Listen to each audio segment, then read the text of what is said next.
I just want to invest in people that really want to be the best that they can be. Dear Reed, I am happy to be interviewing you, brother. How you doing?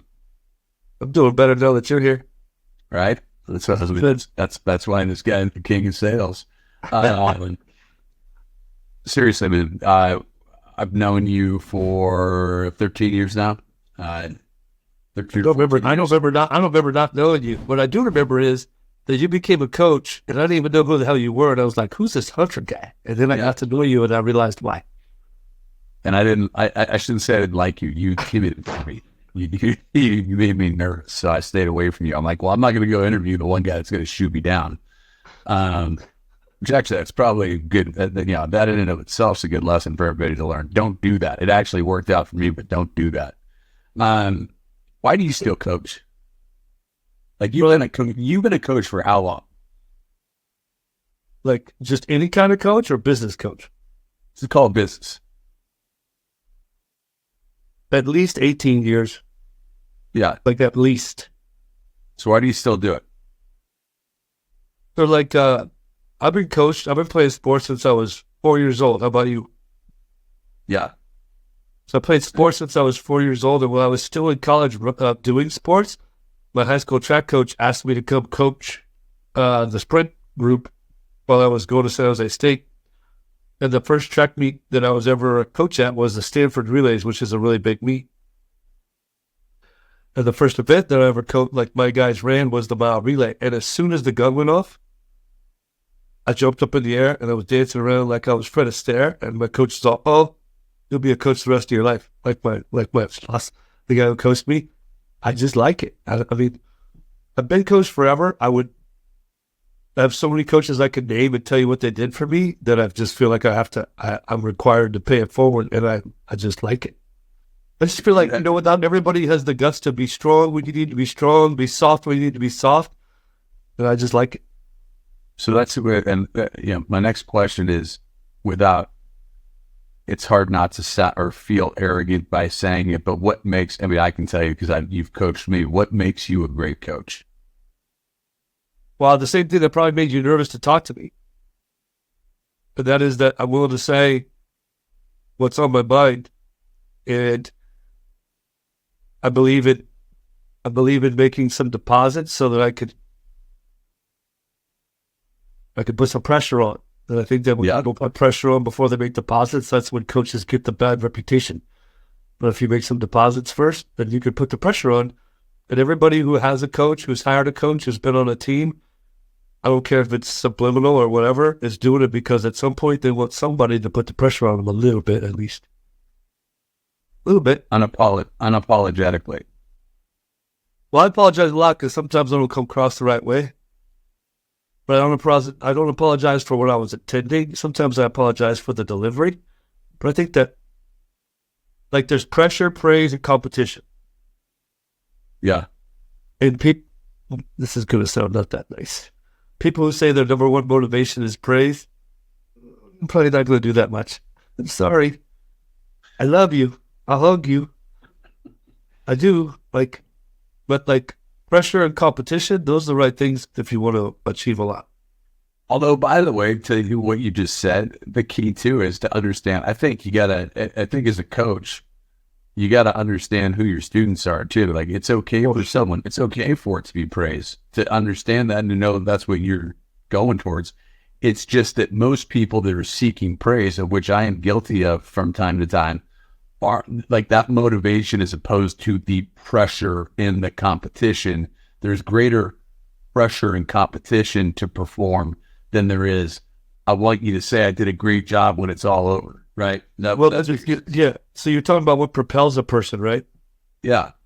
So normally, whatever they say first, I ask people all the time when I'm coaching them, pressure, praise, or competition. Whatever they say first usually isn't the one that will propel them. It's the one they say in the middle. So if they say, like, to your point, it's okay to say, I get motivated by praise. I do too. Like, for example, my wife, when she praises me, I'll do all the chores. Yeah. Like every time. So it's not, you actually helped me with that because I don't mean to say that being motivated by praise is not good. But when you say that's your first one, it's okay. But as a coach, whatever their second one is that you discovered, whether it be the other two, right, which is pressure or competition, whatever their secondary modality is the one that will propel them almost all the time. Check you out with modality. Pretty fancy. 6 times on academic probation, but I remember that word, brother. I love it. So 18 years, that's 36 semesters. 36 times 12 is more than now everyone listening to this school. I got that. You coached a lot of students. Yeah. So if you had to pick the profile of, I want people to think of like, if they're getting coached by Jim, what's Jim automatically thinking based on past experience? What are the best students? What do they represent? If you had to pick a few different words. Yeah, good question. Like, so first of all, I think that one of the things you got to understand as either a student or a coach is everybody's on their own timeline. You can't hold everybody to the same timeline. I've seen people get coached for 2 semesters, 1 year, and then basically, I hate the word submit, but basically agree to do it without question and blow up. And I've seen people take 5 years. Yeah. I take a long time. I'm slow and steady wins the race. I'm not, like I ran a track, but I'm slow out the blocks. But I finish really strong. And I think that some people are like that. And other people are like out the blocks, right? So the reason I'm saying that is because you said, you asked the question in the form of, hey, what works best? And what works best is to not give up. That's what's worked best. Like, just not give up. Like, no matter how many times you get knocked down, to get back up, and then eventually you'll blow up. That's the truth. You're out maybe 6 months, maybe 6 years. But having said that, what I would say is to, like, so there's this crazy story, right? So I was watching this video, and there was this guy who was on SEAL Team 2. I think there's like 7 or 8 SEAL teams, right? And they have different focuses. So this one was about breaching. You know what breaching is? Yeah. Okay, well, I didn't really know what it was. So this guy's job was to blow up the building or the door or the wall. And so he describes this job. It's like, my job is to find the middle point of entry, figure out the stability of the middle point of entry, devise a bomb that's built specifically for where we're going to go through the door or the wall, one that's big enough to go through the door but not too big to hurt people, to figure out the middle point of extraction, which is how far we got to be away. He's given all these details. He's all, I get it all figured out. I peel off this sticky stuff. I don't remember what he said it was. He sneaks up on the door or the wall and he sticks it on there. He goes back and then he says 3 words. Execute, execute, execute, and blows up the wall. And then all the SEALs execute. And I just think that when it comes to your business, the number one trait of really high achievers is they execute. They just execute, even if it's wrong. Like, even if it's wrong, because I was listening, I wish I could remember, I don't remember names that great. So I listen to smart people, right? He's like, people who achieve the most and go the farthest make decisions quick and don't worry about if they're right or wrong. Because if they're wrong halfway through, they'll figure out, make a little adjustment, and keep moving the right direction. Where others just wait, and think. So my one answer is, you have coaches around you who you pay to teach you the business, or mentors around you that taught you how to run track or play football or be a lineman. Just execute whatever they say. Why don't you think people do? Like, why do you think speak for me? Why Yeah. Why don't they execute? Yeah. It's always a fear. So it's a fear of, right? So my answer is fear. Like, I believe in fear of being successful. I don't really know why I had that. But I had it most of my life. So I believe in that, as weird as it is. Fear of failure. There's all kinds of fears, but as soon as you can release fear is when you really grow. Like, Hunter, you have a really good wife. You do. Yeah. I know her, and you do. And you know, no matter how bad you embarrass yourself, because you do embarrass yourself, you're not that great a dancer. Come on. I take it back. You're actually a fantastic dancer. But you'll bust it out no matter what, and you don't care if people are laughing at you or with you. Yeah. Part of where that comes from, it comes from your DNA, it comes from your parents, but it comes from your current family. Like, I think that having a great, strong family is like one of the big keys, honestly. And to lean on.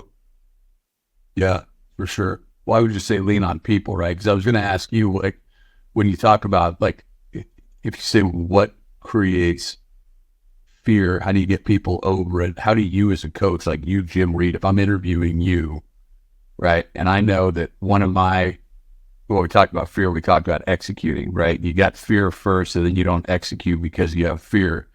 And if I'm interviewing Jim Reed as to why you're the right coach that gets me through, because I think it's universal that people, one, fear, right, creates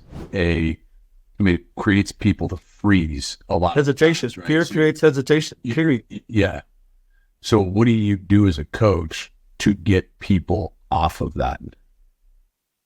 Specifically, I relate to myself because I'm nothing special. Hunter. I had a C- average in high school. I was on academic probation 6 times in college. I retook English 1A 3 times. I took stats 3 times. I had to take it in summer to pass it. Right? So I'm nothing special. What I did was hang around the right people to lean on. Like, you want to go a long ways, you got to have the right people around you to lean on. My favorite saying is, if you look left and you look right and you see seagulls, you're a seagull. And I don't care what you look like. If you look like a seagull, but you look left and you look right and you see eagles, you're an eagle, brother. I just think that the biggest, like, hey, Jim, what's one thing you did right? I listened to my old man. My old man, when I was in high school, was hanging around with the wrong people. And he knew it, but he also knew I wasn't listening to him. My dad was smart enough, because I was the second son, to learn from his first son that at some point you kind of stop listening to your dad for a little bit. And he said to me, I won't tell you the whole story because it's a little embarrassing, but at some point he said, I hope it works out for you. When he got up and walked away from the table. He didn't tell me what to do. He didn't tell me what would happen if I did it. He didn't tell me what would happen if I didn't. He just said, gave me some advice. You are you hang out with, boy. Hope it works out for you. Got up and left, and I'm like, oh God, I'm on my own. I can't not do what he tells me anymore because he's not going to tell me what to do. Yeah. And I just think that that was the most powerful lesson of my life. So then I started hanging out with guys like Todd and you and Josh, and JJ, and all those people. And I think that's the biggest. And I think that that's what coaching does, right? So if you're going to get coached, you're going to get coached by someone who has the results that you're seeking. And that's another way of choosing who you hang out with, right? Well, and I think too, it would be from an industry perspective. I mean, for loan officers, right? That's who you coach. It's like you feel like you don't have. I mean, I call it a rudderless ship, right? I mean, if you don't have someone to talk to on combination of COVID, whether or not you're more remote than you used to be, not talking to people. I mean, if you don't have someone that's helping you self-correct and challenge you, you're kind of screwed. The other story I tell sometimes is like, there's only been 1 month in 24 years that I wasn't coached on my personal family budget. It's the only month I didn't fill it out. Yeah. To this day, I joined a group where I'm getting coached again, and we don't even share forms, but I fill it out just in case someone asks me. Yeah. I just think if you're not part of a peer group and you have a little bit of accountability, I don't know a better way to grow faster. I mean, like, Hunter, I gotta tell you, I really love my wife. And beyond that, the guys that I want to hang out with the most are my boys. Like, I love you. I'd love to hang out with you. Josh, I'd love to hang out with Josh. But my 2 sons and my 3 stepsons, my 5 boys, bro, on my boat, all 5 of them is where I'd rather be. Yeah. So my question is to myself every day is, how do I have the biggest impact, teach others to have the biggest impact in 8 or 9 hours with as little as time on the weekend as possible, have big results, go hang out with my family. And you know, you got your boys moving on to school. How fast does it go? Pretty fast. Pretty fast. Pretty fast. And once they're gone, they're gone. I do think, by the way, that you talk about, like, you keep, I think some of us look like it like it's an honor. It's like a rite of passage to say that I work 12, 14 hours a day. You look at that person and say, you're an idiot. I got to tell you, the biggest secret I've kept for a long time is I work less than anybody I know. Yeah. And the reason I don't talk about it a lot is because I'm worried that there are people that work with me are going to feel like that means I don't care about them, because it's the opposite. But I believe that if you hire someone, Hunter, like let's say you're a loan officer and you're listening, right? And you're following this team concept, and you hire a loan partner one. And then you're not willing to let them fail a little bit to learn. And you take things back from them. So you hire them and you do their job for them. And that's not that smart. It's really not that smart. I won't hire someone, pay them, and do their job for them. I'd rather let them mess it all up because I feel like I can fix it. And when I let it mess it all up, there's one or two things that are going to happen. They're either going to learn from it and grow, or they're going to keep messing up. And it's pretty apparent pretty quick. Mm-hmm. That's what I think. What do you think the ideal student is for you? Someone who trusts me.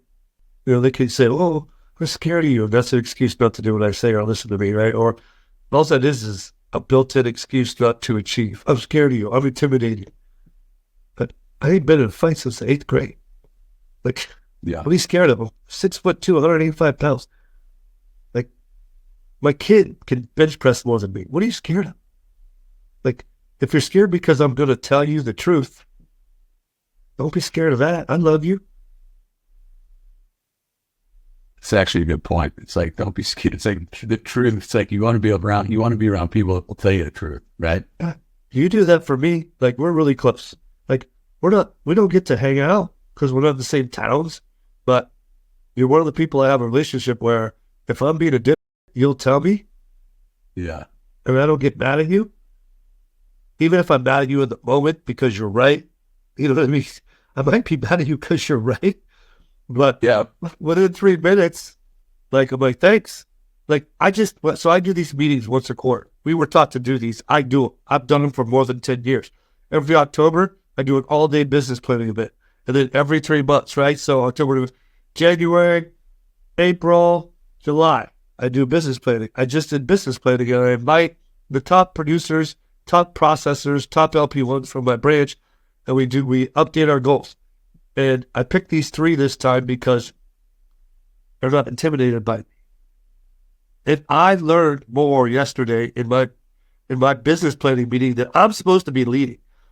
I gave everybody permission to be like ugly honest and not worry about offending me. And I got 3 things to fix at my branch that I have been looking for and can't find by what it's for. Yes. So, number 1 is to celebrate more. Now, Hunter, I have it right here on my wall. 9 things great leaders do every day. Number 9 is celebrate. But I don't do it. So number 1 was celebrate. Like, don't be scared to celebrate other people. The second thing they said was share leadership. You're the only one in charge. You don't delegate leadership enough. I've taught people to delegate leadership in the past. But with this downturn in business, it's like a clam. It's just clamped up. The third thing is call 10 of my people a day. I have 50 people that work for me. Call 10 of them a day. I would call each of them once a week. That's not too much to ask. We don't hear from you enough. We don't celebrate our wins enough. Like, it's such a simple things that they wanted, and it was so dead on for me. And I just think that to provide an environment where I let them know that no matter what they said, I was not going to get angry or defensive, which actually I did one time, but I give my assistant, Rebecca, I'm like, if I start getting defensive, do the eye roll thing, and I'll stop and I'll shut up. So one time she did the eye roll thing, I'm like, what? I'm going. Like, I built this branch for 25 years, Hunter. So when someone like picks on it, I feel like they're picking on my son. I want to suck them. It's natural, right? So like, I know it, so I got to say it out loud and be quiet because Those 3 things were humongous. And just so you know, the very next day, I posted 3 celebrations of my loan officers. I don't wait. Once I know that they're right, once I know it's something to do, like if your wife tells you, Hunter, you don't give me flowers enough, I recommend as soon as you leave the room that you pick up the phone and call and order her flowers to be delivered tomorrow morning. Don't think, well, next time I feel it, I'm going to do it. Do that stuff. That's right. I'm writing this stuff down. I mean, when I'm over here, I'm writing this stuff down. You got me all fired up. That was pretty fast. You got me pretty fired up. Which, by the way, is something that I think everybody needs to listen to. Like, you're always I'm always a student. You're always a student. Always. I'm always taking notes. My dad told me, like, he's like, I won't go to, this is good for everybody. He's like, if someone, he was kind of a big deal. It's like, if someone asks me for advice and I give it to them and they don't write it down, he will hand them a piece of paper and a pen. Say, you might want to write this down. Like, my favorite expression is you got a pen. But I think for everybody listening, one, you're never going to remember what you see. You're never going to remember a conversation that you had. Like, to not write something down when you're talking. By the way, the same goes from a coaching standpoint. The same goes for a client. If a client is talking to you and they see that you're taking notes, it's important. You know what I mean? It's like, I don't understand why people don't do it. Bro, no, you know the pet peeve of mine. Can't tell you how many times I've given assignments to loan officers, say, hey, go on 2 face-to-face meetings, sit-down meetings with realtors in the next 2 weeks. That's only 1 a week. Like, you guys are listening, and you ain't going on 1 sit-down meeting with a realtor, whether it's one you have or whether you want to have, a week. Thank you, because you're not going to make it. And I'm going to take your realtor, honestly. Yeah. And I'm like, hey, give me your handwritten notes from the meeting. So then what do I get? I get a summary of the meeting typed up because they don't take notes. I think people, like, here's why I'm limited on that. They think it's offensive or grade school to take notes during a meeting. And I'm just telling you, it's the exact opposite. It is super respectful. It's highly intelligent. If I said if they're so worried about it, if I'm the loan officer and you're my client, I said, hey, Jim, everything you say to me is incredibly important, and I don't want to forget any of it. So you're going to see me take some notes throughout this conversation. I hope that's okay with you. Professional, lower the bar, close. Wow, you're good. But I mean, but seriously, I mean, it's like, I mean, what's someone going to say? No, like, yeah, I mean, that's like, I'm offended if you don't take it. Well, you don't know that you taught me this, but you taught me this because I have a little sharp edge to me. So I added, if it's okay with you, before I say anything. If it's okay with you, I'm going to take some notes so I do a better job of listening. If it's okay with you, I'm going to type during our meeting on the 10:03 of the ERLA to make sure I get your dates right. If it sounds like a good idea to you, we could meet tomorrow. And I'm telling you, just that stupid phrase, it's not stupid, just that highly intelligent phrase diffuses no, but like if, this could sound weird, but if you ever meet with like an elitist who puts super high earner, high achiever, they want to be overly respected, right? So if you give them like hey, if it's okay with you, we'll meet in person. It works. If you ever met with like everyday Joe, which I consider myself, and you ask him, said it's super respectful. There's no way to lose by asking for permission. I was going to say, there's literally no way to lose. There's literally no way to lose. It's the one sales thing that works for. It's not even a sales thing. It's a relationship thing. Yeah. I mean, by the way, selling is, I had to put the sales job. My wife is way better looking than I am. If I wasn't a good salesperson, that would not be happening. You know what I mean? No doubt. So I don't need you agreeing with me necessarily. Let me ask you this too, because I think sometimes what everyone, like, you talk about, like, I talk about the ideal student, the ideal coach, this or that.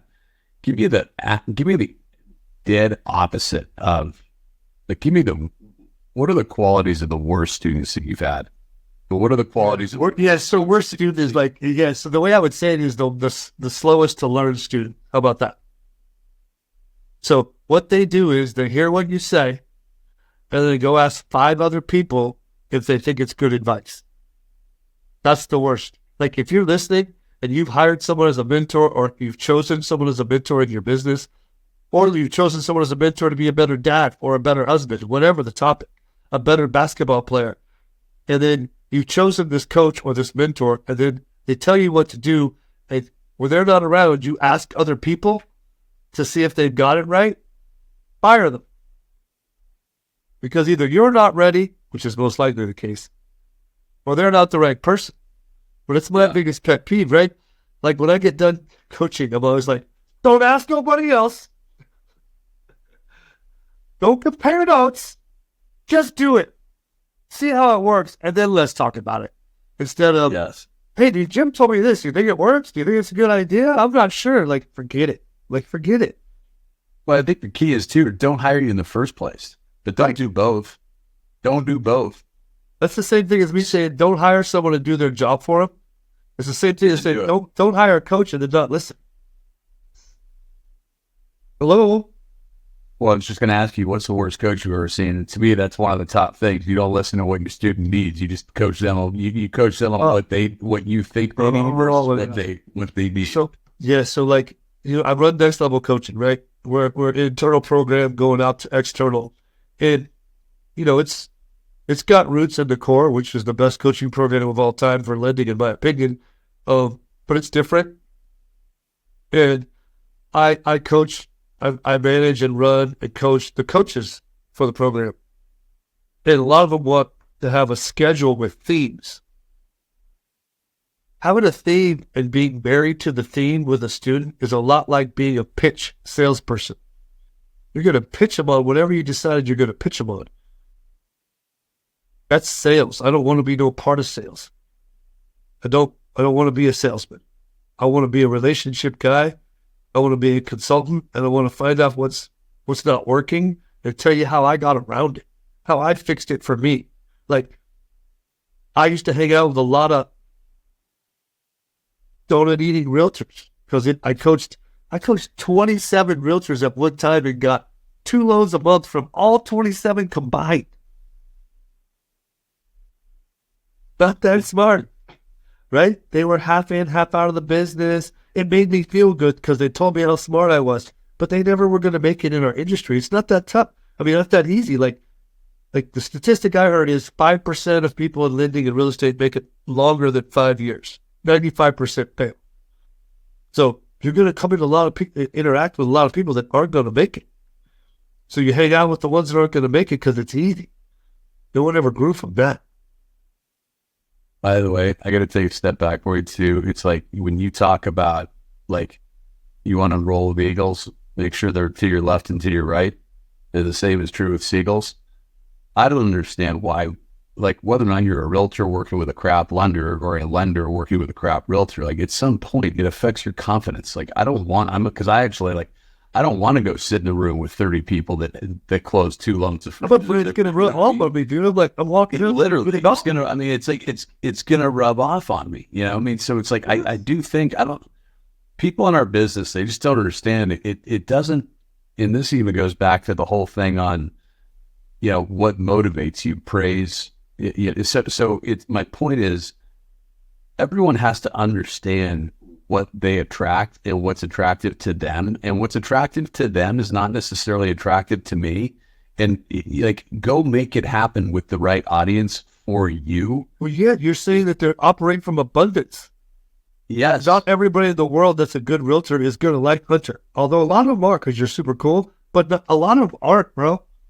And a lot of them aren't going to like me. Hallelujah. Yep. Right? So like, I always tell this story, like, Hunter, how many kids were in your high school? 2,200. Holy crap. How many were in your senior class? 700. How many were your homies? Homies. 10. So out of 700, you had 10 homies. Yeah. That's real estate and lending. Yeah. And so you had to search through 690 ding-dongs to find your 10 homies. Totally. That's real estate and lending. If you get hung up on the fact that 600... When you find them, makes you want to go to school. Well, yeah, when you find them, it makes you better. It makes you collaborate. It makes you excited. It makes you want to go to work. And when you hang out with the guys that you're not associated that don't fit, it makes you want to, duck, dive, weave, hide. Like, I've been there in business. I've been where I didn't want to go to work. I've been where I was hanging out with the wrong people. And like, I'd be shucking and jiving, trying to avoid eye contact with my boss. Like, if you're having that feeling of that behavior, man, Just make a change. But it's also universal, whether or not it's a friggin' 14-year-old kid or us as loan officers, maybe realtor asking you to do something shifty or whatever. Yeah. It's just like it all goes around. It's pretty amazing. Pretty amazing. What are your final thoughts on this? What would you say? We're in the middle of 2024. Yeah. You got plenty of loan officers that are going, I don't know if I can make this. Yeah. I have a final thought. There's no boat coming. You're going to have to swim for it. Like, it's not coming. Where we are is where we are going to be. I've studied the history of mortgage rates and the market. It's not coming. Jump in the water and swim your ass off. Because focus multiplied by your activity equals your results. So if you're super active, if you're telling me you're super active, if you're telling me you're hitting it hard 50, if you're telling me you're executing a play and you're not getting the results, your focus is off. You're hanging out with the wrong people. You're flying with seagulls. If you tell me that you're focused and you're not getting your results, it's because you ain't working a hard 50. And I have something for you to consider. Having a boss sucks. If you're a loan rep or a realtor, you decide when you come to the office, you decide when you go home. You can take time off to go watch your kid run track.